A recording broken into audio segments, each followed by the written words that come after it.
के बिहारी तेरी आरती गाऊं, कृपा के बिहारी तेरी आरती गाऊं, वंदे बिहारी तोरी आरती गाऊं, हे गिरधर तोरी आरती गाऊं, आरती गाऊं लाला तेरा गुण गाऊं, आरती गाऊं प्यारे आपको मनाऊं, आरती गाऊं लाला तेरा गुण गाऊं, आरती गाऊं लाला तेरे गुण गाऊं, आज बिहारी तोरी आरती गाऊं, यशोदा की लाला तोरी आरती गाऊं,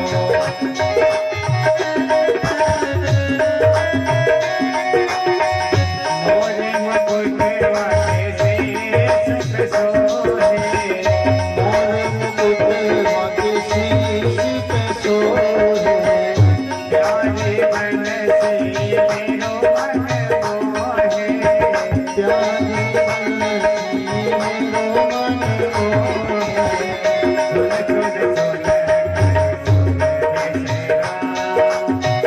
देख जुगल छवि वली वली जाओ, आगे बिहारी तोरी आरती गाऊं, कुंज बिहारी तोरी आरती गाओ, आरती गाऊं लाला आप गुण गाऊं, आरती गाओ प्यारे आपको दिखाओ, श्याम सुंदर तेरी आरती गाऊं,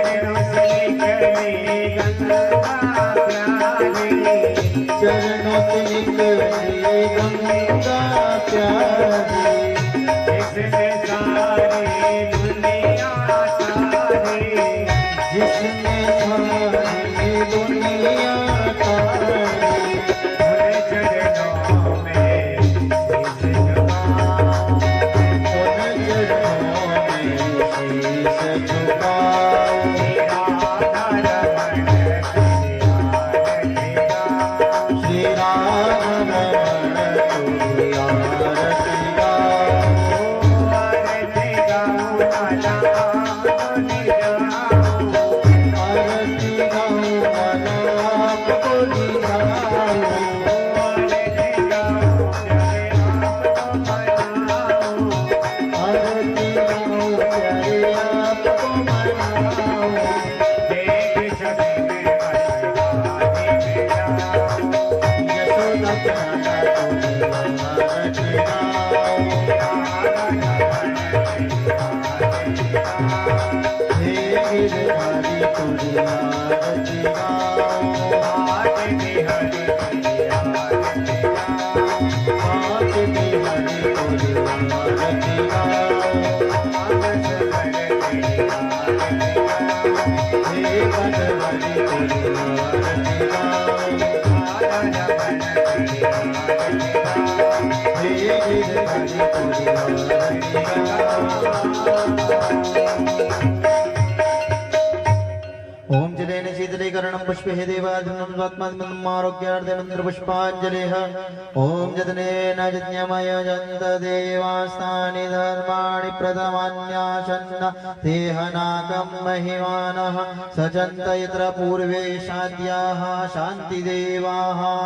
ओम राजाधिराजाय प्रसय्यशाहिने नमो वयं वैश्रवणाय कुर्महे समे कामान् कामकामाय मह्यम् कामेश्वरो वैश्रवणो दधातु कुबेराय वैश्रवणाय महाराजाय नमः। ओम स्वस्ति साम्राज्यं भोज्यं स्वराज्यं वैराज्यं पारमेष्ट्यं राज्यं महाराज्यमाधिपत्यमयं समन्तपर्यायी स्यात् सर्वतो महावायुशान्तादात् परादात् दिव्यै समुद्रपर्यन्ताय एकराडिते तदप्येष श्लोको विगीतो मरुतः परिवेष्टारो मरुतस्य वशङ्कृः आदित्यतस्य कामप्रेर्विश्वे देवा सभाजिगेति ॐ विश्वतश्चक्षुरुत विश्वतो मुखो विश्वतो बाहुरुत विश्वत सपात शम्बाहुवियान्धमति शम्पतरेर्ध्याव भूमि जनयन् देव एकः हरिः ॐ एकदन्ताय विद्महे वक्रतुण्डाय धीमहि तन्नो दन्ति प्रचोदयात्। हरिः ॐ कात्यायन्यै च विद्महे कन्याकुमारी च धीमहि तन्नो देवी प्रचोदयात्। हरिः ॐ तत्पुरुषाय विद्महे महादेवाय धीमहि तन्नो रुद्र प्रचोदयात्। हरिः ॐ अञ्जनीसुताय विद्महे वायुपुत्राय धीमहि तन्नो हनुमत् प्रचोदयात्। हरिः ॐ नन्दनन्दनाय विद्महे यशोदानन्दनाय धीमहि तन्नो कृष्ण प्रचोदयात्। हरिः ॐ वृषभानुजाय विद्महे कृष्णप्रियाय धीमहि तन्नो राधिका प्रचोदयात्। हरिः ॐ ज्ञानगङ्गाय विद्महे पञ्चमवेदाय धीमहि तन्नो श्रीमद्भागवत प्रचोदयात्। हरिः ॐ हंसहंसाय विद्महे परमहंसाय धीमहि तन्नो गुरुवे प्रचोदयात्। सेवन्तिकाम्बकुलचम्पकपाटलाब्जै पुन्नागजादिकरवीनरसार पुष्पै बिल्वप्रवाह तुलसी जलमञ्जरीभिः त्वं पूजयामि जगदीश्वर मे प्रसीद नानासुगन्धिपुष्पाणि यथा कालोद्भवानि च पुष्पाञ्जलिर्मया दत्त गृहाणं परमेश्वर इदं वेदोक्तमन्त्रपुष्पाञ्जलिः समर्पयामि सुमन सुगन्धित सुमनयुतां सुमन सुगन्धि सुजान पुष्पाञ्जलि अर्पण करो नाथ स्वीकार पुष्पाञ्जलि अर्पण करो नाथ स्वीकार। अपने स्थान पे परिक्रमा कर लेंगे। यानि कानि च पापानि जन्मान्तरगतानि च तानि सर्वाणि पश्यन्तु प्रदक्षिणायां पदे पदे। बोले श्री बांके बिहारी लाल की जय। श्रीमद्भागवत महापुराण की जय। राजा रामचंद्र भगवान की जय। सीता मैया की जय। लक्ष्मण भैया की जय। हनुमान जी महाराज की जय। बाबा महाकाल की जय। हरसिद्धि मैया की जय। गंगा यमुना मैया की जय। नर्मदा मैया की जय। सरयू महारानी की जय। शिप्रा महारानी की जय। सत्य सनातन धर्म की जय। धर्म की जय हो। अधर्म का नाश हो। प्राणियों में भगवान हो। विश्व का कल्याण हो। गौ माता की जय हो। जय जय श्री श्री राधे राधे। जय जय श्री राधे जय जय श्री राधे शिव नमः पार्वती। स्वस्ति श्री गणेशाय नमः। ॐ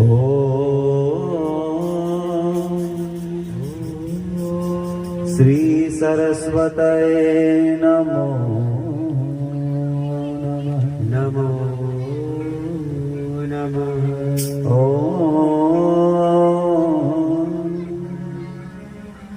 श्री गुरुचरण कमलेभ्यो नमः। नमो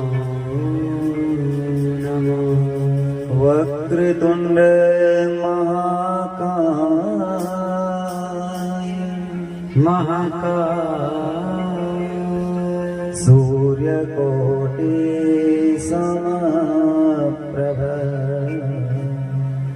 सूर्यकोटि समप्रभ निर्विघ्नं कुरु मे देवो कुरु मे देवो सर्वकार्येषु सर्वदा सर्वकार्येषु सर्वदा प्रथम गुरुजी को वंदना वंदना तो द्वितीयाधि गणेश द्वितीयाधि द्वितीय सुमिरा महाशान शारदा मेरे कंठ करो प्रवेश करो मनोजवं मारुततुल्य वेगं जितेन्द्रियं बुद्धिमतां वरिष्ठं वातात्मजं वानरयोत्तमोऽग्निं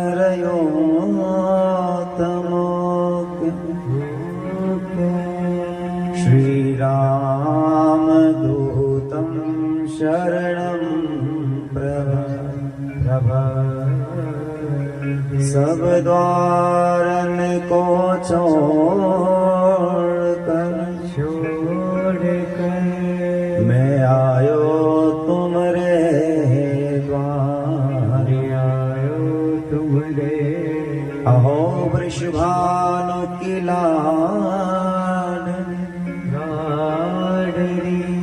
निक मेरी ओर निहार सच्चिदानंद भगवान की जय भागवत महापुराण की जय व्यास भगवान की जय सुखदेव जी भगवान की जय संत समाज की जय ब्राह्मण समाज की जय यज्ञ नारायण भगवान की जय विराजमान देवी देवताओं की जय जय जय श्री राम जय जय श्री जय जय श्री ओम नमो भगवते वासुदेव ओम नमो भगवते सुदेवा ओम नमो भगवते वासुदेवा ओम नमो भगवते वासुदेवा ओम नमो भगवते वासुदेवा ओम नमो भगवते वासुदेवा ओम नमो भगवते वासुदेवा ओम नमो भगवते वासुदेवा ओम नमो भगवते वासुदेवा ओम नमो भगवते सच्चिदानंद भगवान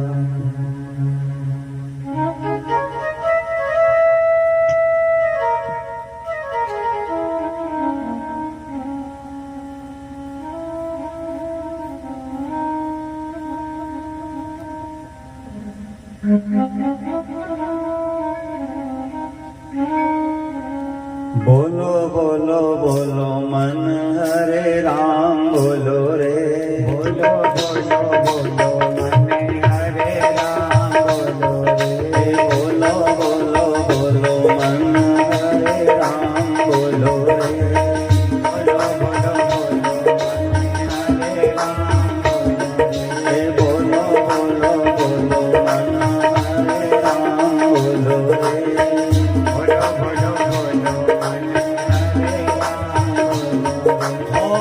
तीत रहे दिन भजन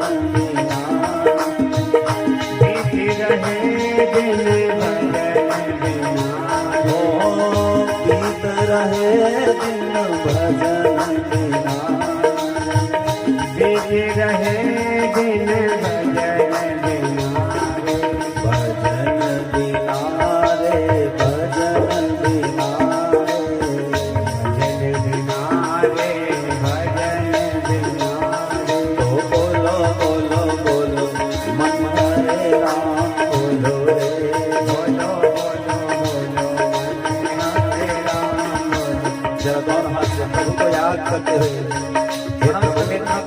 आपकी जय हो।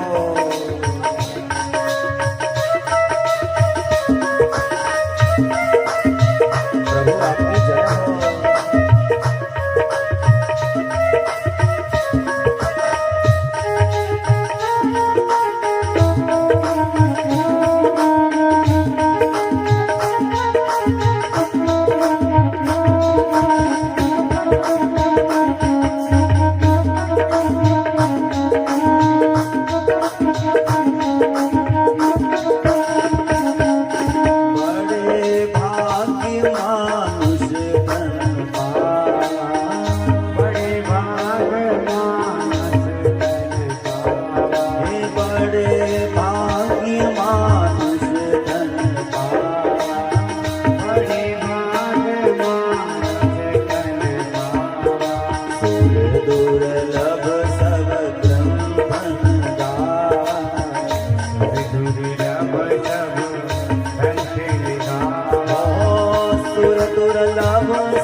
रामचंद्र भगवान भागवत महापुराण की अकारण करुणा वर्णाले भक्तवांचा कल्पतरू श्री राधा माधव की वांगमय प्रतिमूर्ति श्रीमद् भागवत महापुराण को प्रणाम करते हुए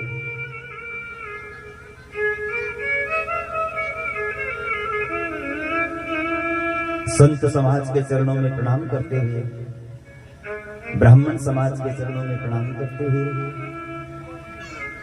कथा पांडाल में विराजमान ग्रामवासी क्षेत्रवासी और भी विभिन्न विभिन्न क्षेत्र से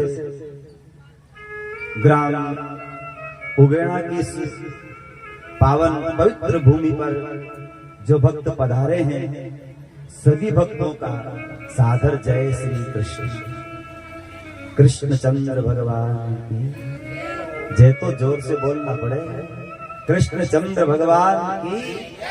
कौन हमारे साथ है। आइए बहुत आदर के साथ श्रीमद् भागवत महापुराण को प्रारंभ करते हैं।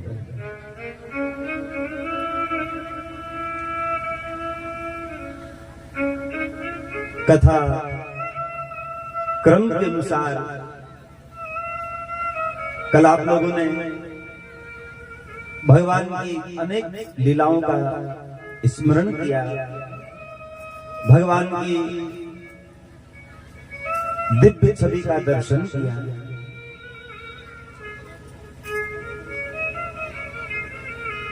आप ये विचार कीजिए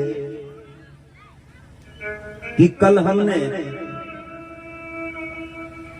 भगवान श्री कृष्ण और मां रुक्मिणी जी का यहाँ पर जो दर्शन किया, आप सच बताना केवल हमने उनको सजा करके, सुंदर वस्त्र पहना करके, मुकुट लगा करके, उनके हाथ में बंसी दे करके जब उनको यहां लेकर के आए, जब आप लोगों ने ऐसे भगवान का दर्शन किया तो कितना आनंद आया। केवल उनको सुंदर वस्त्र पहना करके लाए, इसमें इतना आनंद आया, तो जिन भक्तों ने भगवान का साक्षात्कार किया उनको कितना आनंद आया होगा। बोलो जय श्री कृष्ण। जिन्होंने अपने जीवन काल में भगवान का साक्षात्कार किया है। संत श्री नरसिंह जी महाराज ने अपने जीवन काल में 52 बार कृष्ण का साक्षात्कार किया था। ध्रुव जी ने भगवान का साक्षात्कार किया था। हम नरसिंह जी की बात करते हैं तो कहते हैं कि नरसिंह जी भाग्यशाली हैं। ध्रुव जी की बात करते हैं कि ध्रुव जी भाग्यशाली हैं। लेकिन एक बात कहते हुए आंखों में आंसू आ जाते हैं कि माता शबरी कितनी भाग्यशाली थी जो राम स्वयं चल करके उसकी कुटिया को पावन करने के लिए आते हैं। बोलो जय श्री कृष्ण।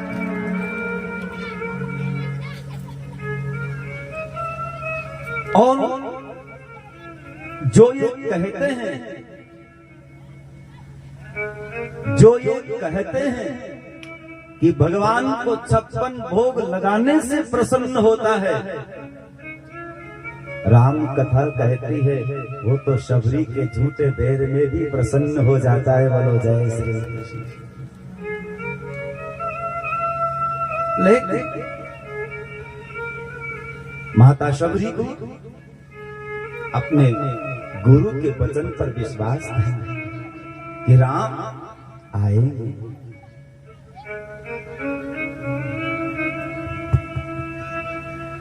हम लोग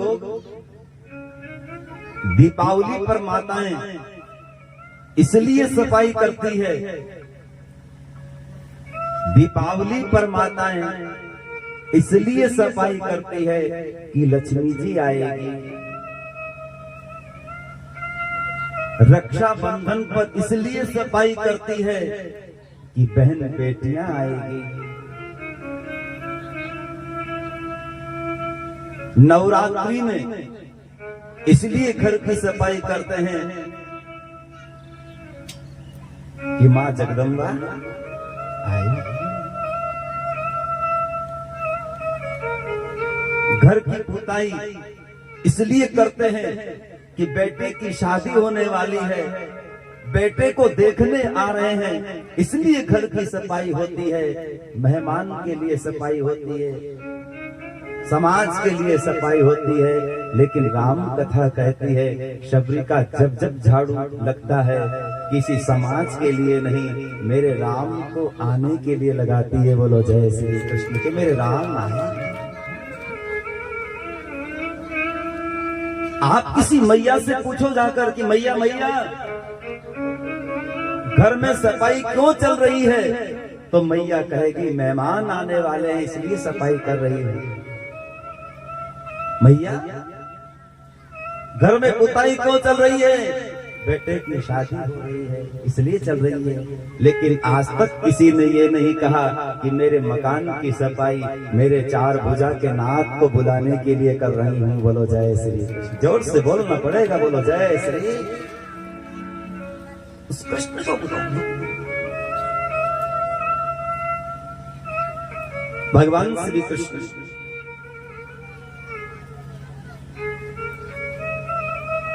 जब रेवत नाम के राजा की बेटी रेवती के साथ बलराम जी का विवाह संपन्न कर देते हैं,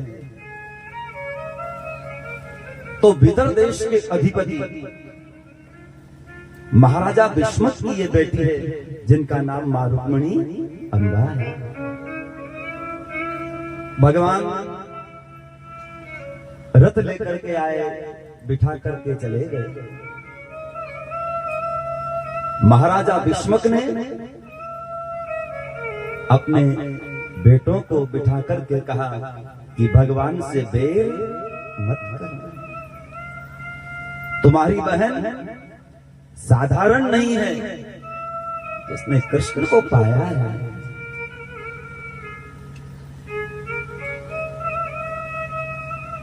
जब महाराजा विष्मक ने अपने परिवार को बिठा करके समझाया तो समझ में आई।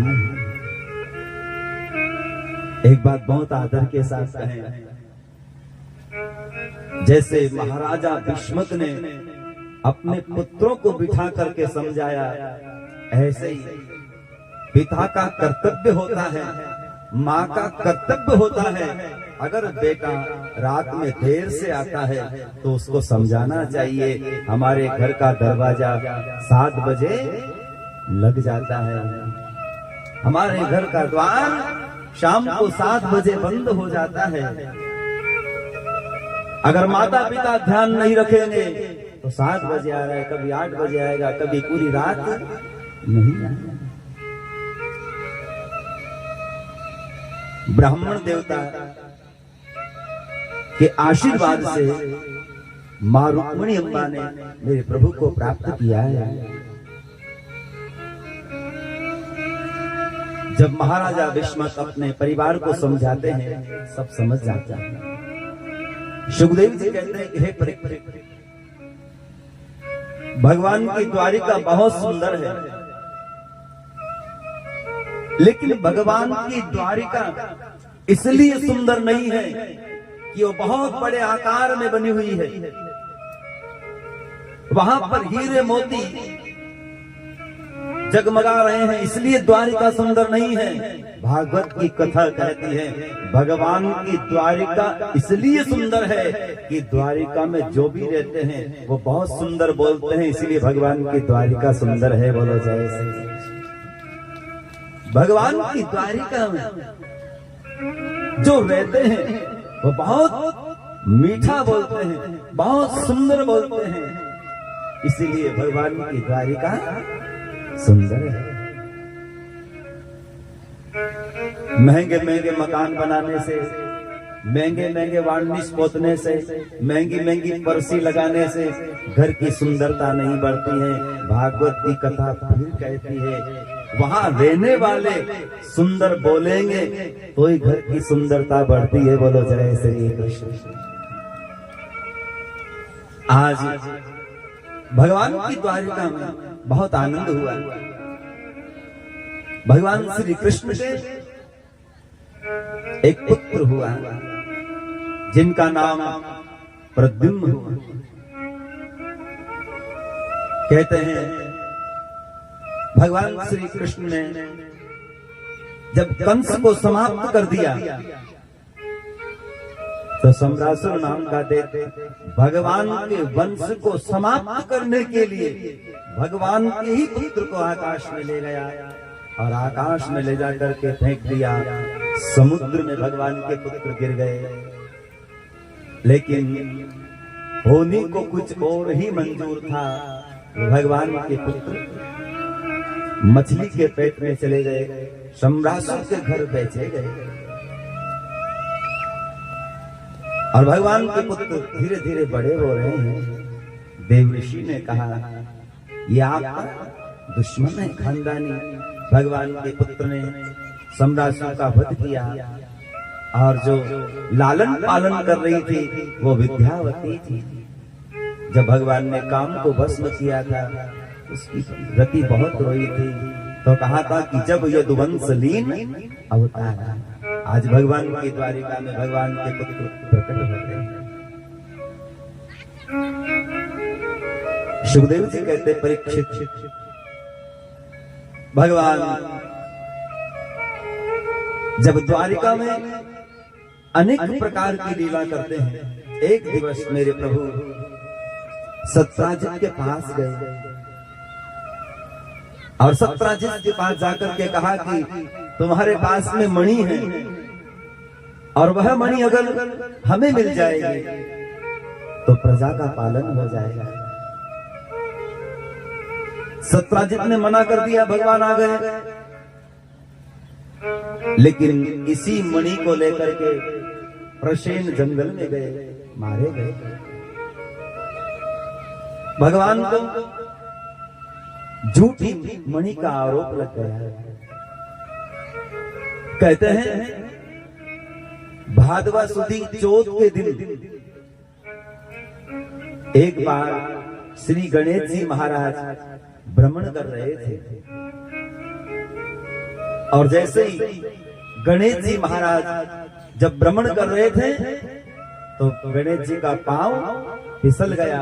जब जमीन पर गिर गए तो सबसे पहले गणेश जी ने अपने कपड़े तो बाद में साफ किए, सबसे पहले इधर उधर देखा कि कोई मुझे देख तो।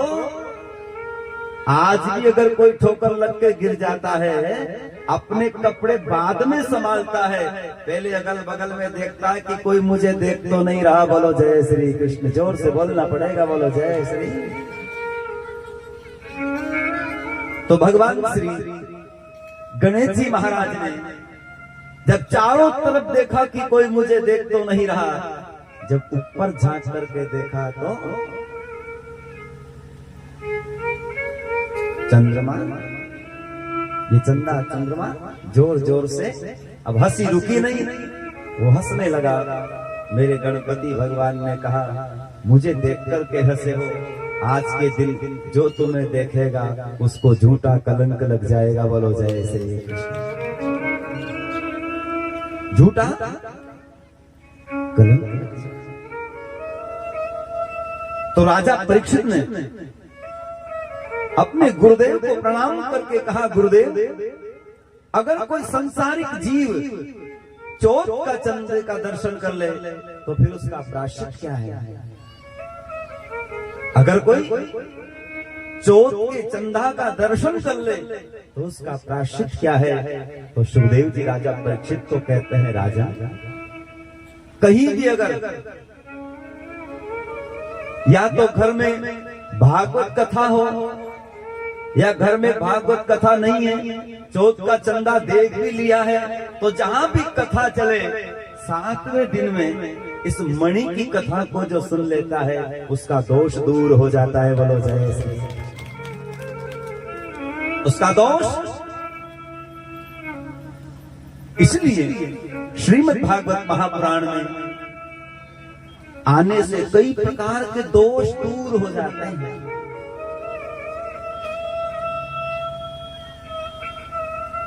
आज भगवान को पता चला कि मुझे मणि का आरोप लगा है। मणि की तलाश करते करते मेरे प्रभु जंगल में गए। बालू की बेटी मणि से खेल रही है। मेरे प्रभु ने देखा कि मणि तो यही है, लेकिन भगवान का भालू के साथ युद्ध प्रारंभ हो गया। और जब मेरे प्रभु ने नस नस ढीली कर दी, ये समझ गए मेरे राम ही हैं और कृष्ण बन करके आए हैं। बोलो जय श्री कृष्ण। प्रभु आपके आने का क्या कारण है? बोले मुझे मणि चाहिए। इन्होंने कहा प्रभु आपको मणि चाहिए, मुझे बेटी के लिए वर चाहिए। मणि दहेज में ले जाओ, बेटी भी ले जाओ। आज मेरे प्रभु बालू की बेटी के साथ दूसरा विवाह संपन्न करके अपनी द्वारिका में जा रहे हैं। भगवान जब देवी को लेकर के द्वारिका में गए तो भगवान ने समझाया कि तुम भालू की बेटी हो, सुंदर नहीं हो, इसलिए समाज हंसेगा, द्वारिका में हंसेंगे, इसलिए किसी को चेहरा। देवी प्रणाम करके कहती है नाथ आप कहो तो मैं जीवन पर्यंत किसी को चेहरा नहीं दिखाऊं। कितनी आज्ञाकारी है पत्नी, कितनी आज्ञाकारी। भगवान द्वारिका में लेकर के गए। देवी ने पूछा नाथ ये कौन है? भगवान कहते हैं अपने वाली है। तो क्या एक घर में थी तो दूसरे की कहाँ जरूरत थी? अब भगवान ने विस्तार से सुनाया कि भाई मणि के आरोप में लेकर के आया, लेकिन प्रभु जो भी है ठीक है, ये चेहरा काहे को नहीं दिखाती? तो भगवान क्या कहें? मेरे प्रभु ने कहा देवी ये चेहरा इसलिए नहीं दिखाती है क्योंकि ये आपसे भी ज्यादा सुंदर है, द्वारिका से भी ज्यादा सुंदर है, और कहीं आपकी सुंदरता कम न हो जाए इसलिए चेहरे को छुपा करके रखती है। ओह हमसे ज्यादा सुंदर। अपने हाथ में जल लेकर के प्रभु का ध्यान करके जल को जैसे ही छिटका, कहा जाता है भगवान कहते हैं कि अब घूंघट को हटाओ। जैसे ही घूंघट को हटाया है तो जो भालू की बेटी थी वो 16 श्रृंगार करके विश्व सुंदरी बन करके प्रकट हो जाती है। बोलो जय श्री कृष्ण। विश्व सुंदरी बन करके प्रकट, धन्य हो गई, धन्य हो गई, धन्य हो गई। मेरे प्रभु को प्रणाम। मेरे प्रभु ने कहा मांगो और कुछ चाहिए, और कुछ भी चाहिए। मां रुक्मिणी अम्मा बगल में खड़ी हुई है, सब देख रही है प्रभु ये आपकी कैसी लीला है। लेकिन भालू की बेटी ने बहुत सुंदर मांगा है। क्या मांगा है? भक्ति मांगो बाप जी थारी भक्ति दीजे रे। भक्ति मांगो बाप जी थारी भक्ति दीजे रे। भक्ति मांगो बाप जी थारी भक्ति दीजे रे। भक्ति मांगो बाप जी थारी भक्ति दीजे रे। माने तारा नाम तो रंग लाजो, माने तारा नाम को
तारा नाम को रंग लाजो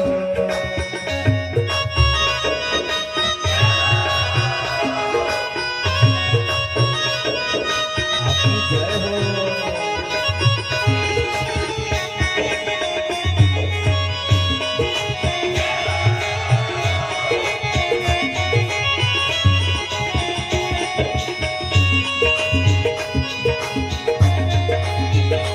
प्रभु आपकी जय हो।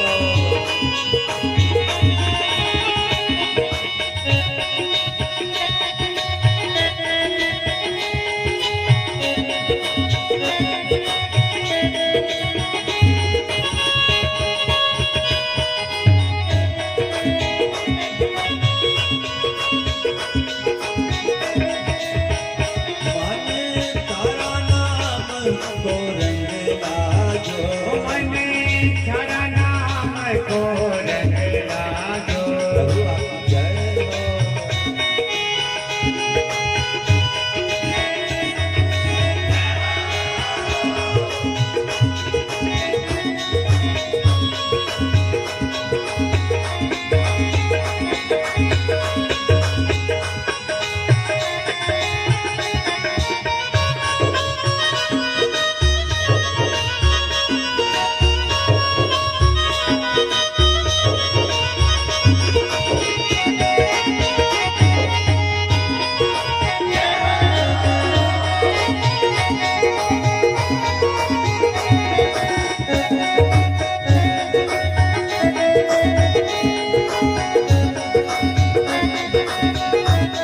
माने तारा नाम को रंग लाजो, मने तारा नाम को रंग लाजो माने तारा नाम को रंग लाजो, मने तारा नाम को रंग लाजो माने तारा नाम को रंग लाजो, मने तारा नाम को रंग लाजो माने तारा नाम को रंग लाजो, मने तारा नाम को रंग लाजो रंग लाजो, रंग लाजो ये रंग लाजो, रंग लाजो ये रंग लाजो, रंग लाजो रंग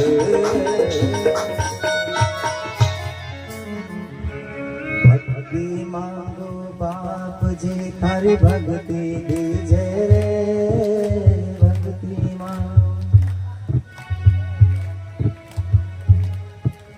भक्ति मांगो बाप जी थारी भक्ति दीजे रे, भक्ति मांगो। बोलो बोलो माने तारा नाम को रंग ला। क्यों जजमान जी, हाँ जरा खड़े हो जाइए। हाँ जरा उठाइए अपने दोनों हाथ। ओ माने तारा नाम को रंग लाजो,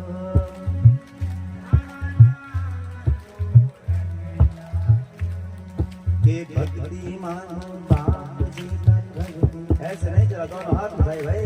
भक्ति मानो बाप जी का, भक्ति मानो बाप जी तारी भक्ति दीजे रे, भक्ति मानो बाप जी तारी भक्ति। हो माने तारा नाम को रंग लाजो, माने रंग लाजो, माने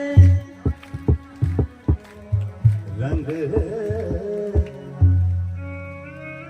सच्चिदानंद भगवान की जय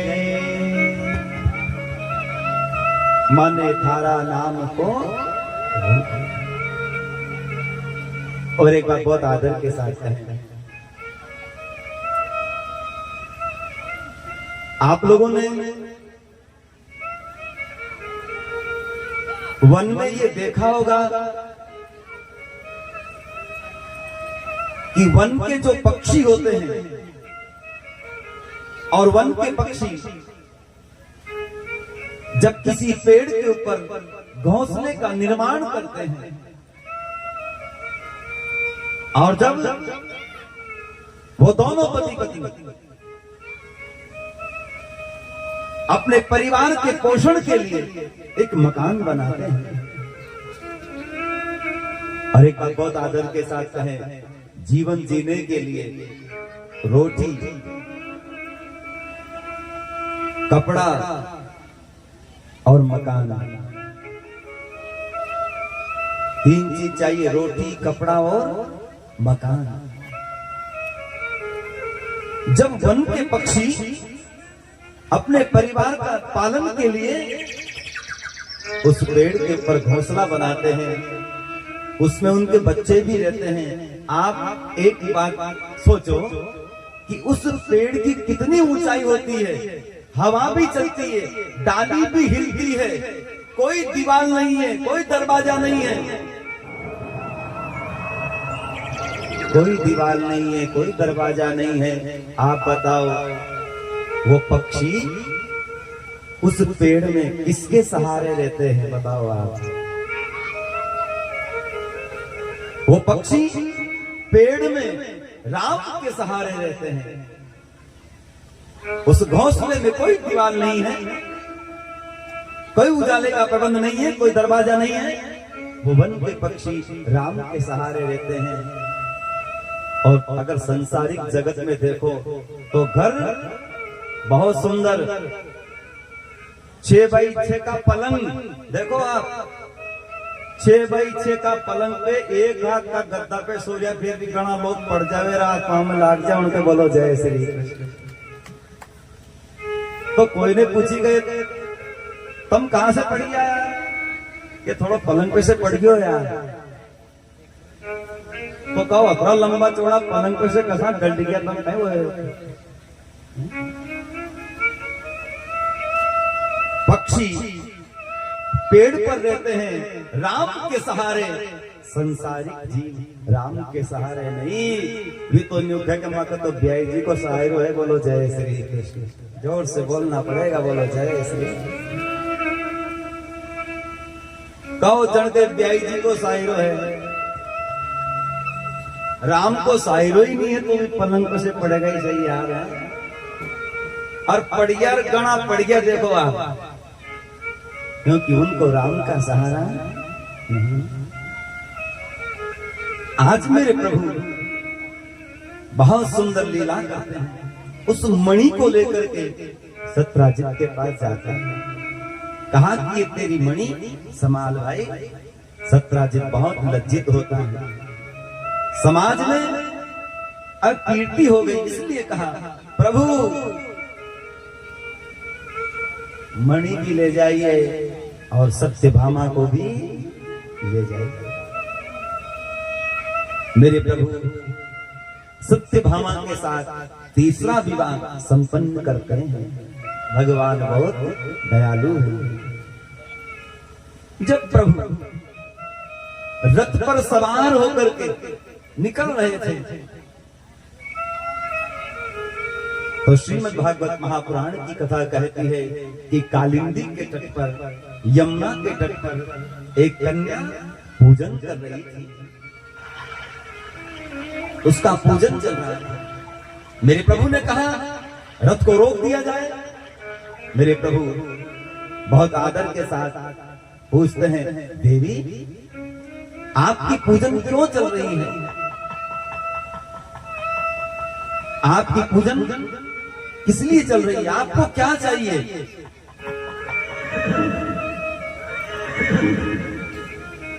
कालिंदी के तट पर जो देवी पूजन कर रही थी वो खड़ी होकर के कहती है, प्रभु मेरी पूजा संसार की वस्तुओं को पाने के लिए नहीं है। मेरे प्रभु ने कहा तो फिर पूजन क्यों चल रही है? मेरे प्रभु को प्रणाम करके कहती है, नाथ मैं तो आपको पति के रूप में पाना चाहती हूँ, इसीलिए मेरी पूजन चल रही है। बोलो जय श्री कृष्ण। इसीलिए मेरी पूजन प्रभु को पाने के लिए। और कथा फिर कहती है, हम लोग भी मंदिर जाते हैं, कथा में जाते हैं, तो कोई पूछे कथा में क्यों गए थे? कोई पूछे कि गंगा सागर की यात्रा क्यों गए थे, तो क्या कहोगे? मैं गंगा सागर की यात्रा पहाड़ों को देखने के लिए नहीं गया था, मैं गंगा सागर की यात्रा मेरे चार भुजा के नाथ को पाने के लिए गया था। बोलो जय श्री कृष्ण। क्योंकि यात्रा मनोरंजन का साधन नहीं है, यात्रा तो मोक्ष का साधन है। सत्संग में भी जाते हैं, लेकिन सत्संग से कुछ न कुछ बांध करके लाना चाहिए। एक सेठ जी थे जो रोज सत्संग जाते थे, मंदिर भी जाते थे, साधु संतों की सेवा भी करते थे। एक दिन सेठ जी कहीं जाने के लिए तैयार हुए तो अपने बेटे से कहा, बेटा मैं 2-4 दिन के लिए बाहर जा रहा हूं, तू मंदिर भी जाना और गांव में भागवत भी चल रही है, तो थोड़ी बहुत देर भागवत भी सुन के आ जाना। अब सेठ जी पिताजी अपने पुत्र को कह करके चले गए।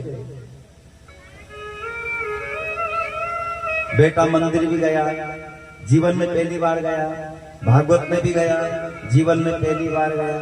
भागवत को सुन करके गुरु जी को प्रणाम करके अपनी दुकान को खोल लिया।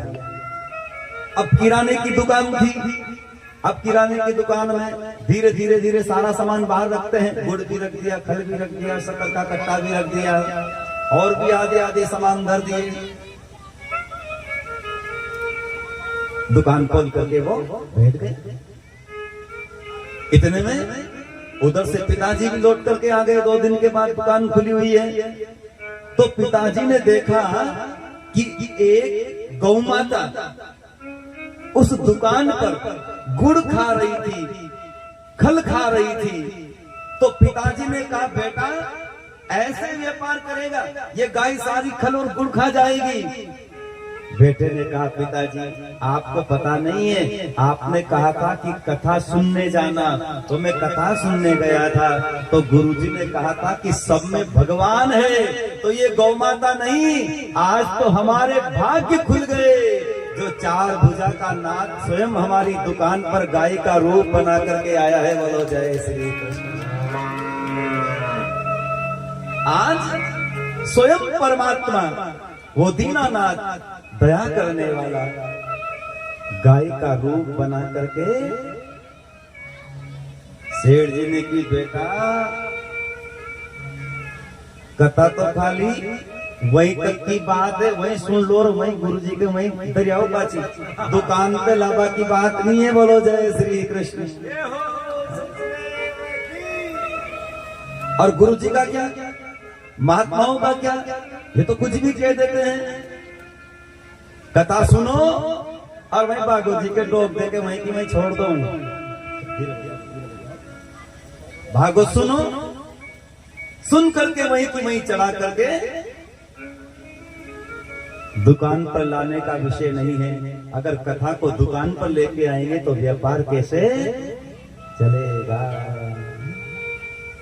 बेटे ने कहा, बाबा तुमने जीवन बर्बाद कर दिया है, तो हम तो एक ही बार क्यों जी मैं कथा दुकान पे ले आए यार। तो जो पूरी जिंदगी कथा सुनते हैं, अगर कथा सुन करके घर लेकर के नहीं जाते तो सुनने से कोई मतलब नहीं है। कथा सुनने के बाद घर तक पहुंचना चाहिए। इसलिए महापुरुषों ने बहुत सुंदर गाया है। क्या गाया है? हाँ किया कई रेणो रे माया का लोभी एक दिन जानो रे, या कहीं रेणो रे, या कहीं रेणो रे माया का लोभी एक दिन जानो रे, या कहीं रेणो रे, अरे या कहीं रेणो रे माया का लोभी एक दिन जानो रे, या कहीं रेणो रे।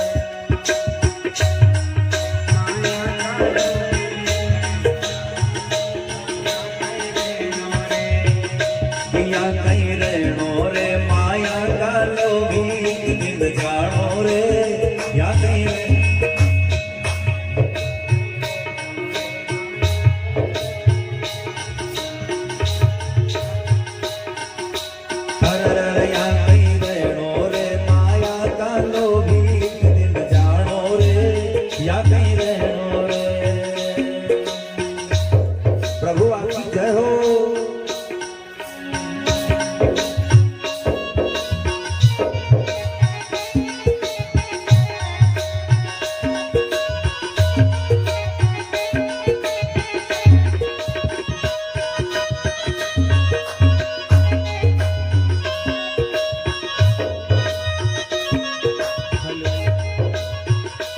राधे।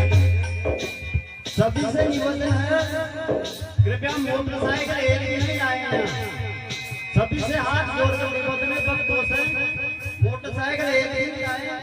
और जो ये मोटरसाइकिलें आ रही हैं इनको अब आपको यहाँ समय मिलने पर वापस उधर जाके खड़ी कर दें। और कार्यकर्ताओं से निवेदन है व्यवस्था बनाए रखें।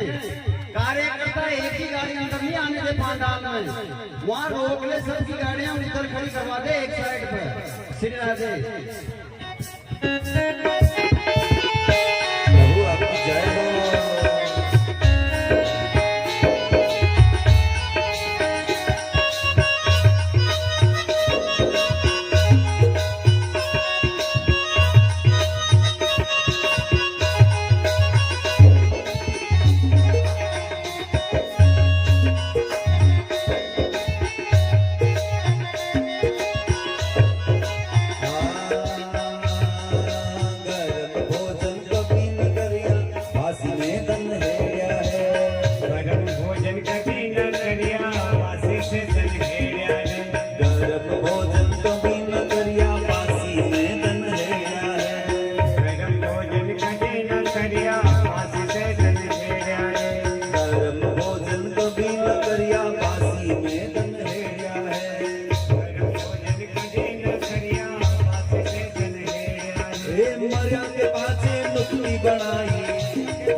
या कहीं रेणो रे माया कालो भीख दिन जाओ रे,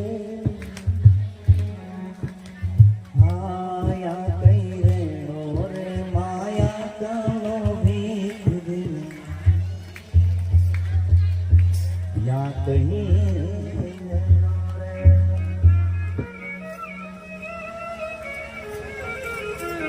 और जीवन का परम सत्य यही है कि जो आया है वो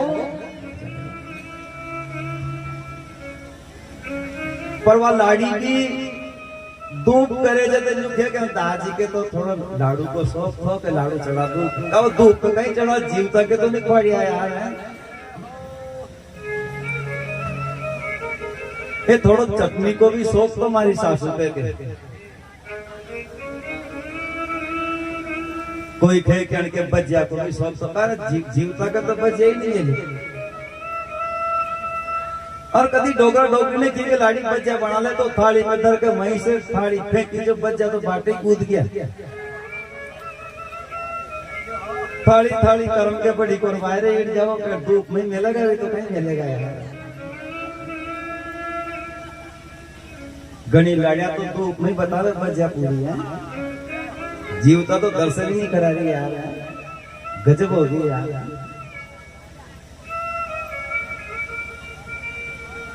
एक बात बहुत आदर के साथ कहेंगे, एक बात बहुत आदर के साथ कहेंगे, जिस प्रकार पुत्र छोटा होता है तो पिता का कर्तव्य होता है कि उसके वो नहीं कहता है, बालक तो नहीं कहता है कि मुझे कपड़े की आवश्यकता है चाहे कितना ही पुराना हो जाओ, लेकिन पिता ये देख लेते हैं कि इसको वस्त्र की आवश्यकता है और उसको कहता है बेटा खड़ा हो जा, और उसको खड़ा करके एक रस्सी लेते हैं और रस्सी से नापते हैं कि इतनी लंबी तो इसकी बायां है, फिर गठन लगाता है, फिर इतनी लंबी बुशर्ट आएगी, इतनी लंबी पैंट आएगी, और बाजार में जाकर के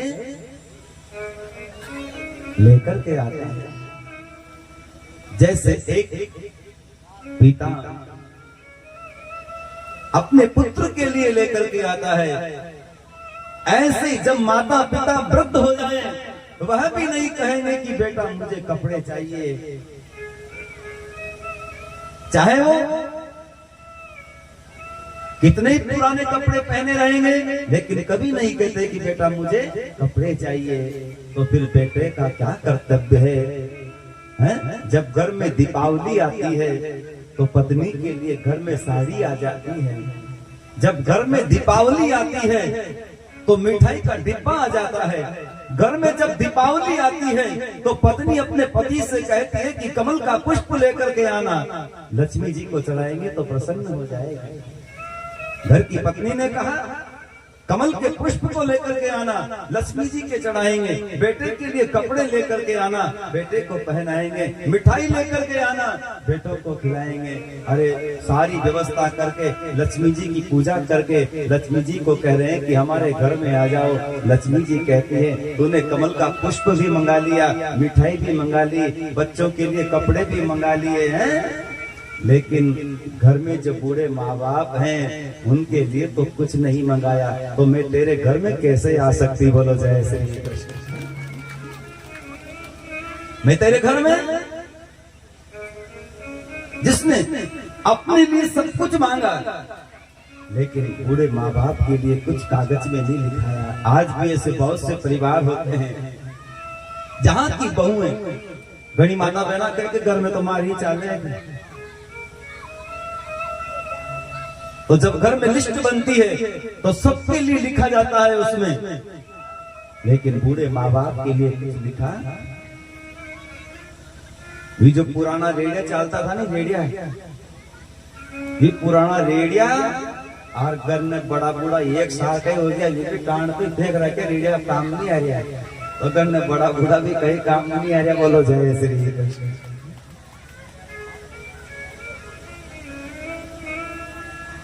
लेकिन भगवान से मांगते हैं तो भगवान कैसे आएंगे जब आप बड़े बुजुर्गों के लिए कुछ नहीं मंगवाते, नहीं मांगते हैं। भगवान ने आज काली नदी के तट पर जो तपस्या कर रही थी, कहा प्रभु मैं आपको पति के रूप में पाना चाहती हूँ।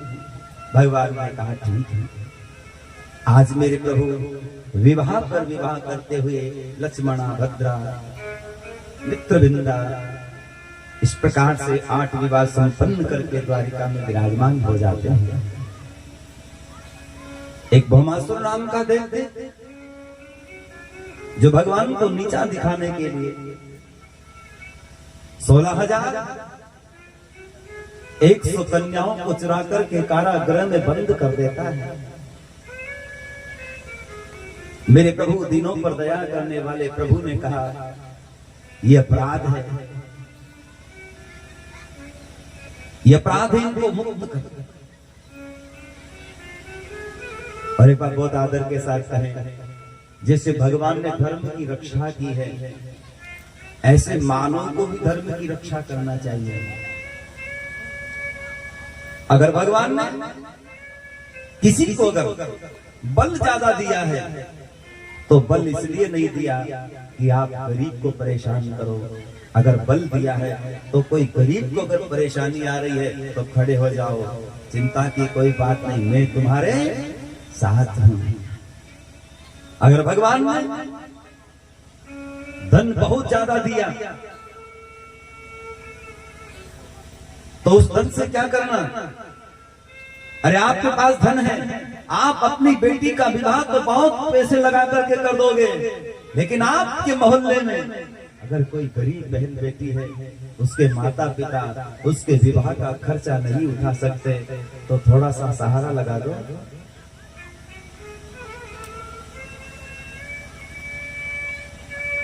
आज मेरे प्रभु ने भौमासुर से कहा कि इनको मुक्त कर। भौमासुर ने कहा नहीं, भगवान धर्म की रक्षा करते हैं। मानव जाति को कहते हैं कि धर्म की रक्षा, एहसान मानना चाहिए। एक जंगल में बहुत पुराना वृक्ष हो गया, कई वर्ष हो गए, तो उस पेड़ को छोड़ करके सारे वृक्ष के पक्षी चले गए कि न जाने ये कब टूट जाएगा, गिर जाएगा, तो पक्षी चले गए। लेकिन एक पक्षी का जोड़ा उड़ करके नहीं गया। बहुत ध्यान से सुने, जब एक पक्षी का जोड़ा नहीं गया तो वहां से संत निकल रहे थे। संत ने कहा कि ये वृक्ष गिरने वाला है, यह वृक्ष सूख गया, सारे पक्षी उड़ करके चले गए, तुम भी उड़ करके चले जाओ, तुम भी उड़ करके चले जाओ। तो पक्षियों ने क्या कहा सुनो, पक्षियों ने कहा कि इस पेड़ की छांव में, इस पेड़ की डाली पर बैठ करके हम बड़े हुए हैं, हमारे परिवार की वृद्धि इसी पेड़ से हुई है, और आप कहते हो संत जी की मैं पेड़ को छोड़कर चला जाऊंगा। जिसकी डाल पर बैठ करके, जिसकी छांव में बैठ करके ये टूटेगा तो भी इसी के साथ, जीना भी इसी के साथ और मरना भी इसी के साथ। संत ने क्या किया? संत ने जब सुना कि इनका कितना सुंदर विचार है, तो संत जी के कमंडल में जल था, और संत के कमंडल में से जल लेकर के संत ने, वो अमृत जल था, उसको लेकर के प्रभु का ध्यान करके उस वृक्ष के ऊपर छिटक दिया। उन्होंने, संत ने सोचा कि इनका तो आश्रयी वृक्ष है, तो वो अमृत जल जैसे ही डाला तो जो वृक्ष सूख गया था वापिस हरा भरा हो जाता है। बोलो जय श्री। और ये किसी एक वृक्ष की कथा नहीं है, ये मानव जाति की कथा है।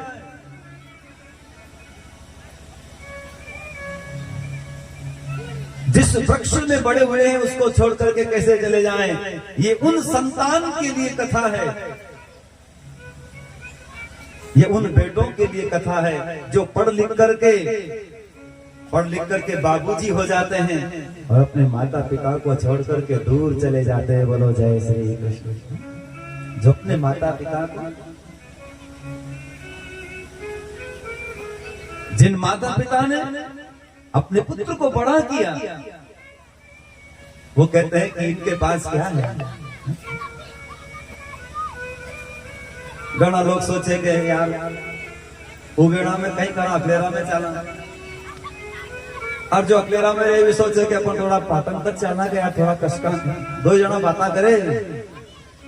जो पाटन में रहते हैं वो सोचते हैं कि अपन झालावाड़ में मकान ले लो यार, झालावाड़ वाला सोचते कि कोटा में मकान ले लो यार, कोटा वाला सोचे कि जयपुर में बांधना, जयपुर वाला सोचे कि दिल्ली में बांधना, दिल्ली वाला सोचे कि बम्बई में चला। आकी जिंदगी चलो चलो चलो चलो, कहाँ चलो? ऐसे चलने से सुख नहीं मिलेगा, सुख तो माता पिता के चरणों में ही मिलता है। बोलो जय श्री कृष्ण। इसलिए जीवन में और जीवन काल में जिनकी छांव में बड़े हुए हैं उनको छोड़ना नहीं चाहिए। आज मेरे प्रभु ने भौमासुर को समझाया, नहीं समझा, धर्म की रक्षा के लिए उसका वध कर दिया। 16,100 कन्याओं को जीवन मुक्त कर दिया और कहा कि अपने अपने घर समाज परिवार में चले जाओ। ये प्रभु को प्रणाम करके कहती है, ना समाज हमें नहीं अपनाएगा, और जिसको समाज छोड़ देता है उसको प्रभु आप ही अपनाते हो। और बहुत आदर के साथ गाती है और प्रभु को कह रही है क्या? हे माने प्रभु चरणन की लगन लागे, माने प्रभु चरणन की लगन लागे, माने प्रभु चरणन की लगन लागे, माने प्रभु चरणन की लगन लागे। हे मारा हिवड़ा में जो मोत जन्म लागे, ओ माना हिवड़ा में जोत जलन लागे, हे मारा हिवड़ा में जोत जन्म लागे, ओ माना हिवड़ा में जोत जलन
माने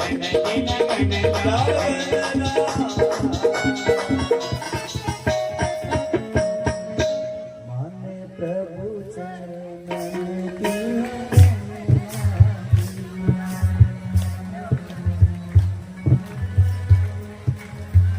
कि माने प्रभु चरण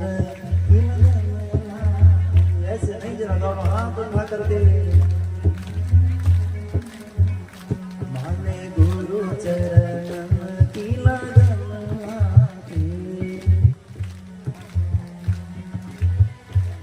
लगन ला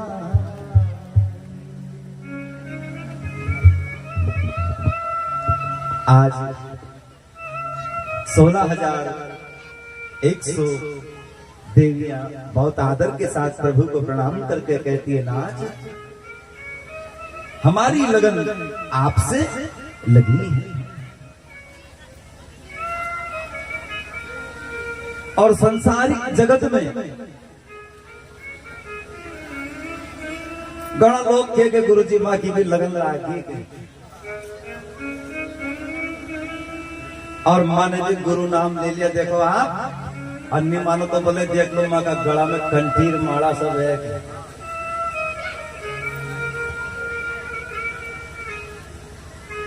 जनने की नहीं कि माँ के लगन लागी ये एक दिन पावना बन के क्या ब्याई जी क्या जावे तो उन्हें सोची के यार कंठी माला भी के सब बातें है, गुरु नाम गुरुमुखी भी है, ये सत्संग में भी जावे ये तो गणी गजब की व्यवस्था करी उनके कहो एक आध तो गद्दा की व्यवस्था पलंग कूलर सब दर दिया।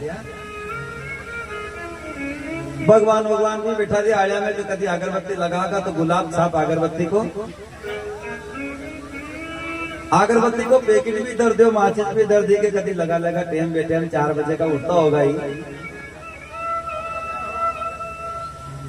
अगरबत्ती माचिस गुलाब छाप सब दरी और 4 बजे का ना आगा तो बाल्टी पानी की पहले दर्दी बाहर है उनको बाप भी 4 बजे को ना होवे कहा है खाली वो तो नीक गेभा काटने किरे भी तो के माँ तो गुरुमुखी हो गया क्या सारा प्रबंध कर दिया बाल्टी रख दी और गुलाब छाप अगरबत्ती माचिस सब व्यवस्था कर दी। आखिर रात सोरिया भी बगल में उन्होंने की भजन करेगा रात में यारी तो उन्हें अलग कमरों दे दियो धन में रोटी पानी खा के भी गया तो उनने सोची कि अपना भगवान भगवान और सब व्यवस्था पाची लावा तो वहां जाके देखे तो गुलाब छाप अगरबत्ती का पैकेट की सीली नहीं टूटी। देखो आप गुलाब छाप अगरबत्ती का पूरा की सील भी नहीं टूटी। अब बगल में जाके देखे तो गुलाब छाप शीशी बड़ी थी बगल में उन्हीं पी गया। आखिर रात में बोलो जय श्री कृष्ण गजब हो गया यार है? गुलाब छाप अगरबत्ती भी लगाई तो घना लोग नहीं लगा रहे आभार भी ऐसी बात नहीं है। ये गुलाब छाप अगरबत्ती नहीं लगा रही दूसरी अगरबत्ती लगाई आभार महापुरुष आज भगवान एक ही मुहूर्त में 16,100 विवाह संपन्न करके द्वारिका में पधारते हैं। भगवान का बहुत बड़ा परिवार है, हर पत्नी से बेटा और बेटी है। भगवान ने एक दिवस सोचा कि इस द्वारिका में कौन मेरा है तो भगवान ने थोड़ा बीमार होने का नाटक किया तो देवियां देखती है भगवान की उदासी का क्या कारण है। सारे वेद बुला लिए लेकिन उदासी दूर नहीं हुई। देवऋषि को बुलाया, देवऋषि से कहा कि आप कोई वेद लेकर आओ जिससे हमारे प्रभु की बीमारी दूर हो जाए। भगवान से पूछा प्रभु आपको क्या तकलीफ है तो भगवान कहते हैं अगर कोई अपने चरण की रज मुझे ला करके दे तो मेरी पीड़ा दूर हो जाए। नारद जी ने कहा राम राम जो चरण की रज दे सीधा नरक में चला जाए। बोलो जय श्री कृष्ण। हे प्रभु ये कोई नहीं दे सकता। भगवान ने कहा तो मैं ठीक भी कभी नहीं हो सकता। देव चरणों की रज को लेने के लिए सबसे कहा, लेकिन द्वारिका में सबने मना कर दिया। उस रज को लेने के लिए नगर नगर भ्रमण लगा रहे हैं, भगवान को रज चाहिए, भगवान को रज चाहिए, सबने मना कर दिया। जब गोपियों के पास गए और गोपियों से कहा कि भगवान को तकलीफ है और उनको चरणों की रज चाहिए, गोपियां कहती ले जाओ ले जाओ। नारद जी ने कहा सोच लो, नरक में जाना पड़ सकता है। गोपियां कहती है भगवान की पीड़ा दूर हो जाए तो हम नरक स्वीकार कर लेंगी, बोलो जय श्री कृष्ण। एक गोपी दूसरी गोपी से कहती है तभी तो कहूं कि जब से भगवान गए हैं मेरा मन उथल पुथल हो रहा है, तभी तो कहूं भगवान को तकलीफ हो रही है। एक गोपी कहती है जब से भगवान गए मुझे तो नींद ही नहीं आ रही है। दूसरी गोपी कहती है मुझे तो हिचकी चल रही है। क्या चल रही है? अभी तो कहूं कि मेरे कृष्ण को पीड़ा हो रही है। गोपियों की हिचकी भी कृष्ण के लिए है। और गोपियां अपने अपने चरण को रगड़ करके अपने अपने चरणों की रज झाड़ना प्रारंभ कर देती है और बहुत आदर के साथ गा रही और कह रही है। और क्या कह रही है? हे मन कानोड़ो बुलावे मन आवे हिचकी, मन कानोड़ो बुलावे मन आवे हिचकी, हे मन कानोड़ो बुलावे मन आवे हिचकी, मन कानोड़ो बुलावे मन आवे हिचकी, हो आवे हिचकी रे देखो आवे बदली हो, आवे हिचकी रे मन आवे बदली, हो आवे हिचकी रे मन आवे बदली हो, आवे हिचकी रे मन आवे बदली। हे माने मन कानोड़ो बुलावे मन आवे हिचकी, मन कानोड़ो बुलावे मन आवे हिचकी। प्रभु आपकी जय हो।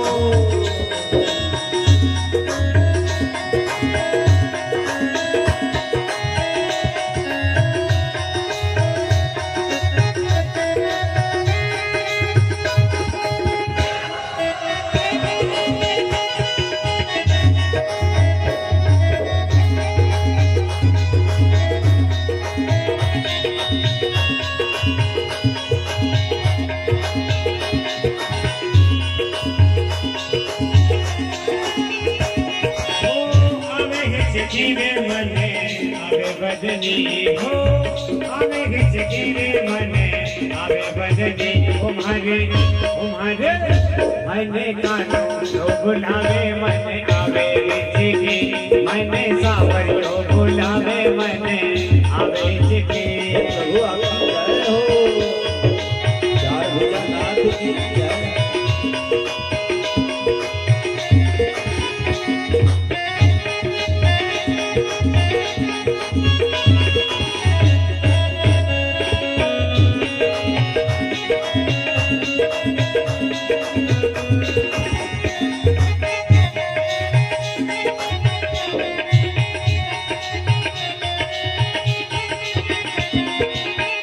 मन ना करियो बुलावे मन आवे हिचकी, मन ना करियो बुलावे मन आवे हिचकी, आवे हिचकी रे मन आवे बदली, आवे हिचकी रे मन आवे बदली, आवे हिचकी रे मन आवे बदली, आवे हिचकी रे मन आवे बदली।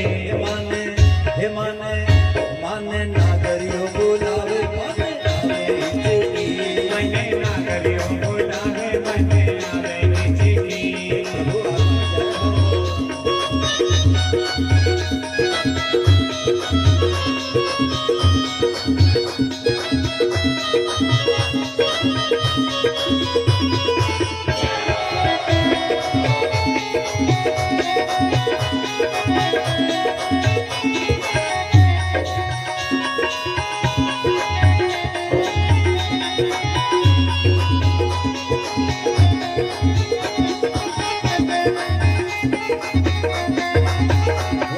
कानोड़ो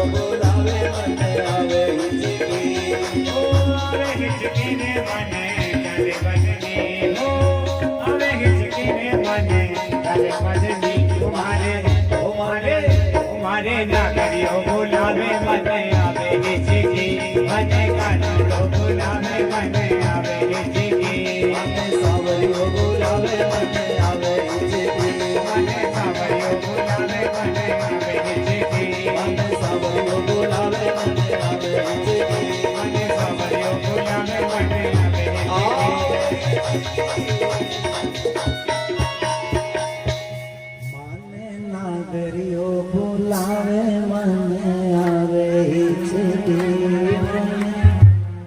बोलो बोलो भाई बोलो, बताओ, ताली बजाते जाओ, गाते बजाओ कि माने सांवरियो बुलावे मन आवे, माने सांवरियो माने कानूरो बुलावे।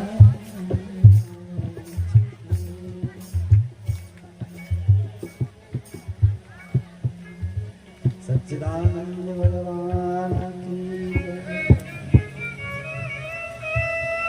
और गोपियां अपने अपने चरण की रज झाड़ करके देवऋषि को प्रदान करती है। देवऋषि रज को लेकर के गए तो प्रभु तो स्वस्थ हो गए, ठीक हो गए। देवऋषि ने कहा, प्रभु मार में फोड़ा क्यों पड़िया दे रही है? भगवान कहते हैं, देवऋषि मेडिकल स्वयं दवाई को ढूंढने के लिए चला गया। बाबा, अगर आप चाहते तो स्वयं अपने चरण की रज दे सकते थे, लेकिन आपने सोचा कि मैं नरक में क्यों जाऊं, नरक में जावे तो गोपियां जावे, मैं काहे को जाऊं। भगवान कहते हैं, मैं तो ये देखना चाहता था कि इस जगत में कौन मेरा है। भगवान बहुत आदर के साथ कहते हैं, गोपियां तुम धन्य हो, श्याम तन श्याम मन श्याम ही हमारो। जैसे हम लोग आरती में गाते हैं, तेरा तुझको अर्पण क्या लागे मेरा, सुख संपत्ति घर आवे कष्ट मिटे तन का। दूसरा का घर को धन भी बोले माँ का घर में आ जाए तो कोई ने पूछी कि यह ब्यादा का मेला है कि यह ब्यादा तो नहीं का घर में मेल तो पड़ोसी वाला का घर में। सुख संपत्ति घर आवे कष्ट मिटे तन का। मेरे प्रभु आज परीक्षा लेते हैं जिसमें गोपियां सफल हो जाती हैं। मेरे प्रभु द्वारिका में लीला करते हैं। एक दिन भगवान के पुत्र खेलते खेलते जब किसी जलाशय की तरफ जाते हैं तो एक कुएं के अंदर देखा एक विशाल काय गिरगिट पड़ा हुआ है। भगवान को कहा, प्रभु पिताजी बाबा इस कुएं के अंदर ये कौन है? भगवान ने विस्तार से समझाया कि बेटा, आकाश में जितने तारे हैं उनको गिना जा सकता है, लेकिन इस महापुरुष ने इतनी गौमाता का दान किया जिनको नहीं गिन सकते। लेकिन एक गौमाता दूसरी बार दान कर दी जिससे गिरगिट की योनि में चले। भगवान अपने पुत्रों को समझाते हैं कि जीवन में कभी भी अन्याय नहीं करना, चोरी नहीं करना, संतों की सेवा करना, साधु संतों को प्रणाम करना। श्रीमद् भागवत महापुराण की कथा कहती है, जो धर्म का कार्य होता है, जहां किसी धर्म के लिए पैसे को उगाया जाता है और जब उगा करके किसी एक को मुखिया बना दिया जाता है, अगर वो उस धर्म के पैसे में से अगर 1 रुपया भी अगर घर में काम ले लेता है तो भागवत कथा कहती है 60,000 वर्षों तक नाली का कीड़ा बन करके उसे भोगना पड़ता है। बोलो जय श्री कृष्ण। अगर धर्म के पैसे से 1 रुपया भी अगर कोई उसका गड़बड़ कर देता है तो 60,000 वर्षों तक नाली का कीड़ा बनकर के उसे भोगना पड़ता है। इसलिए भगवान अपने पुत्र को समझाते हैं, जीवन में कभी भी किसी का अपमान न करें, सम्मान। भगवान एक दिवस बैठे हुए थे तो भगवान को ध्यान आया कि मेरा एक भक्त है जिसे भूख लगती है, जिसे प्यास लगती है, जिसकी जिंदगी भी उदास लगती है। कैसे आऊं मैं तेरी द्वारिका है कन्हैया, अब तो आस भी उदास लगती है। अनन्य भक्त, अरे बहुत आदर के साथ कहें, भक्तों की अगर बात करें और भक्तों की अगर चर्चा की जाती है तो सुदामा जी का नाम बहुत आदर के साथ किया जाता है। धन्य मेरे सुदामा। भगवान संत का रूप बना करके गए, देवी घर पर थी, सुदामा जी नगर का भ्रमण कर रहे थे। भिक्षाम देहि भिक्षाम, घर में एक दाना भी नहीं है, लेकिन माता सुशीला हर घड़ी ये सोचती है कि मेरे घर में अन्न का भंडार भरा हुआ है। और कैसी टूटी कहां परी, बारिश की एक एक बूंद घर पर गिरती है, छाया नहीं है, एक एक बूंद गिरती है तो उस समय कृष्ण की याद आती है। जिनके बड़े बड़े मकान हो जाते हैं वो दरवाजा बंद करके सो जाते हैं, कितनी बारिश हो, कितना ही सुख हो, कितना ही दुख हो, गांव में किसी को कोई परवाह, लेकिन एक एक बारिश की बूंद जब गिरती है तो उठ जाते हैं, छाया नहीं। धन्य है माता सुशीला। भगवान की कथा कहती है, माताओं अपने जीवन में और जीवन काल में माता सुशीला बनने का प्रयास करो। घर में कई प्रकार की बहुएं होती हैं, गांव में कई प्रकार की बहुएं होती हैं। एक पत्नी वो होती है, एक पत्नी वो होती है जो रोज अपने पति को घर आया नहीं कि जाओ गल के लाओगे, गन्ने आया नहीं कि जाओ भिंडिया तोड़ के लाओगे, तो गन्ने आ गया ही तो गड़ी दो गड़ी पानी पिलावा दो, जम जावा दो, उनके थोड़ी शांति आ जावा दो, जाओ गल के लाओगे, भिंडिया तोड़ लाओगे। तो अशी मावट में कहो ये अकेला का बाजार में भिंडिया लेवा जाएगा तो बीमार नहीं हो जाएगा यार, तो कारी परमेश्वरी बना भिंडिया से खा ले यार, कहीं फर्क पड़ रहा है। एक पत्नी वो होती है जिसको मौसम की कोई चिंता नहीं है, स्वाद की चिंता है। उसको मौसम साफ है तो भी चाहिए, मौसम खराब है तो भी चाहिए। एक पत्नी गरीब परिवार में अपने जीवन को जीती है, उसके घर में कोई सब्जी नहीं है, 8 दिन से मौसम खराब चल रहा है। क्यों उगेड़ा वाली माताओं, 8 दिन से मौसम खराब चल रहा है, सूर्य का दर्शन नहीं हुआ, घर में जो भी था सब चोरा चोरी खा गया, बीत गया सब, मौसम खराब है। अब घर में बड़े बुजुर्ग भी हैं, बच्चे भी हैं, और बदल बदल करके सब्जी नहीं बनाऊंगी तो भी सबको पसंद नहीं आएगा। माता इतनी समझदार होती है, बदल बदल करके बनाती है। भिंडी कई प्रकार से बनाई जाती है, तो गणी पाया तो एक ही तरह उन्हें बगार को, एक ही बगार को सीखी, एक ही तरह काटिया नहीं, फेंकिया नहीं कढ़ाई में, काटी नहीं और फेंकिया नहीं जाओ, तो उन्हें कभी बेसन लाग दो, कभी कहीं कभी छाछ पटक दो यार, है तो बड़ा बड़ा को मुंह तो थोड़ा फर्ज जाए यार, है। तो उस मैया ने सोचा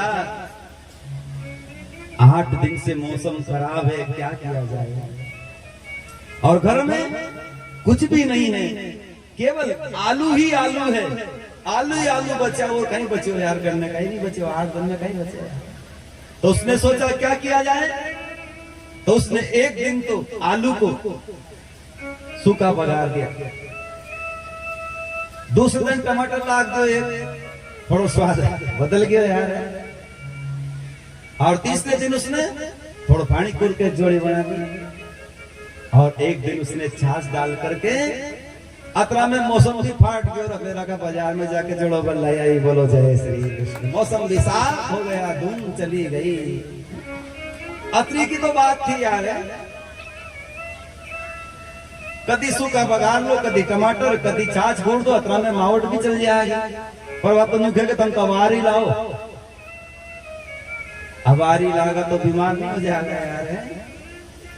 इसलिए घर की माताओं को चाहिए कि मौसम के अनुसार चलना चाहिए, स्वाद के अनुसार, जैसा अपना घर है ऐसे चलना चाहिए। जितनी लंबी गोदड़ी है तो लंबा पांव पसारना चाहिए, इसलिए माताओं को सुशीला बनना चाहिए। धन्य है माता सुशीला जिनके घर में कुछ नहीं है, लेकिन मेरे प्रभु को प्रणाम करके कहती है, नाथ अन्न के तो भंडार भरे हुए हैं। मैं आपको क्या दूं? भगवान कहते हैं तुम्हारे पति जब आए तो कहना कहना कहना क्या कहना कि बचपन के कन्हैया कन्हैया नहीं रहे, द्वारिकाधीश हो गए, वो सबको देते हैं।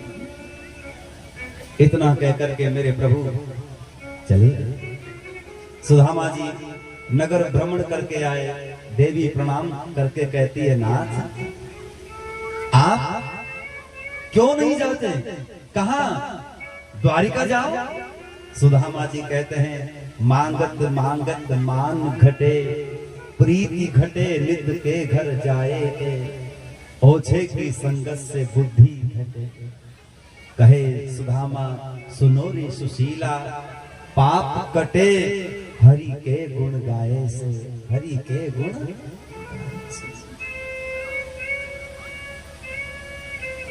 क्या मांगना प्रभु से? प्रभु ने तो बहुत कुछ दिया है। घना लोग उंदाड़ा में प्याऊ बैठा दे, हाथ जोड़ के साथ पानी पी के जानी पड़ेगा।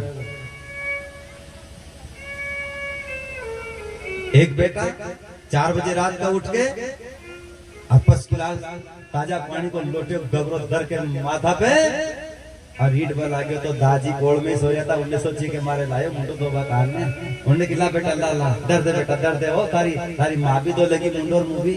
तो उन्हें कह यार तुम बीचे मत बोले करो यार, यो पानी तुम्हारे काजे नहीं है, ये तो हनुमान जी के सपनुआ के। तो गन्ने तो डोकरा डोकरी तसाना मर गया, हनुमान जी के कहीं पानी कूड़ो यार। हाल यही सोचनी पड़ रही है यार। महापुरुष कहते हैं माता सुशीला धन्य है। फिर कहती है मैं कहाँ कहती हूँ कि आप मांगना, मैं तो ये कहती हूँ कि आप चले। सुदामा जी 3 मुट्ठी चावल लेकर के भगवान का ध्यान करते हुए जा रहे हैं। माता सुशीला धन्य और पत्नी वही धन्य है जो रिश्तेदारी में जाने के लिए तो हर माताएं कहती हैं, लेकिन जो कृष्ण के लिए, कृष्ण की कथा के लिए अपने पति को कहे कि आप भी चलो मैं भी चलूं। हमारे कथा के पंडाल में हमारे पास आप बैठे हुए हैं जो काला टोर से आ रहे हैं ना आप, क्या बात है, जरा खड़े हो जाइए आप, खड़े हो जाइए आप। ये हमारे पास आप काला टोर से और ये खल्ले नहीं आ रहे हैं हम माता जी।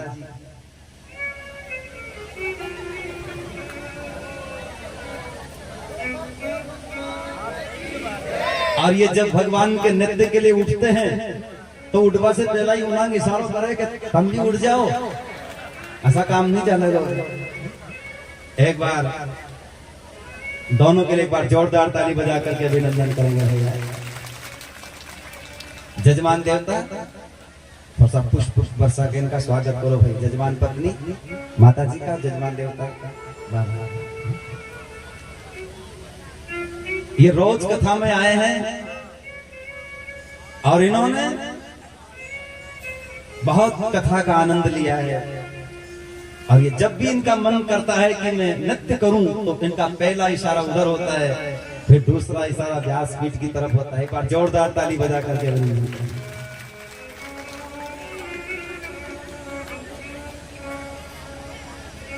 और ये बहुत कम देखने में मिलता है भाई। ऐसी उम्र के पड़ाव में अपने स्थान को ग्रहण करेंगे, अपने स्थान को विराज जाएंगे। बैठ जाइए माता जी, बैठ जाइए। यह बहुत कम देखने में मिलता है। ऐसी अवस्था में एक बात बहुत आदर के साथ में जीवन में भगवान चाहे कुछ दे या ना दे, लेकिन जोड़ी सलामत देना चाहिए। बोलो जय श्री कृष्ण। क्योंकि पति और पत्नी एक दूसरे के सहारे होते हैं, सहारे होते हैं। तो भगवान तो याद करते हुए सुदामा जी बहुत आदर के साथ 3 मुट्ठी चावल लेकर जा रहे और गा रहे और क्या कह रहे कि मेरी पार करो गोपाल नैया सागर से, मेरी पार करो गोपाल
डगमग डगमग नाव डोलाए हे दाता हे दाता हे दाता हे द्वारिकाधीश नैया सागर से लगाए के द्वारिकाधीश नैया सागर से।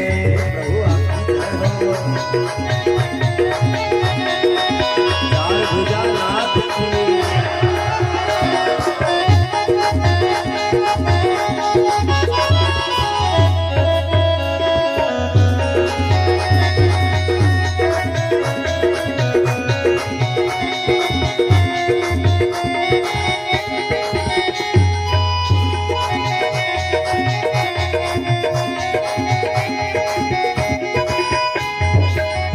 मेरी पार करो गोपाल नैया सागर से। ओ मेरी पार करो गोपाल नैया सागर से।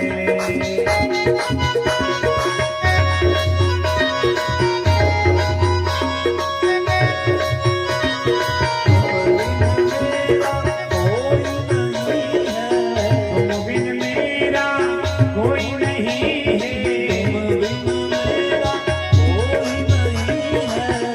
तुम बिन मेरा कोई नहीं है। हे दाता हे दाता हे दाता एक द्वारिकाधीश नैया सागर से लगाए के द्वारिकाधीश नैया सागर से। प्रभु आपकी जय हो। उठाइए अपने हाथों को हो।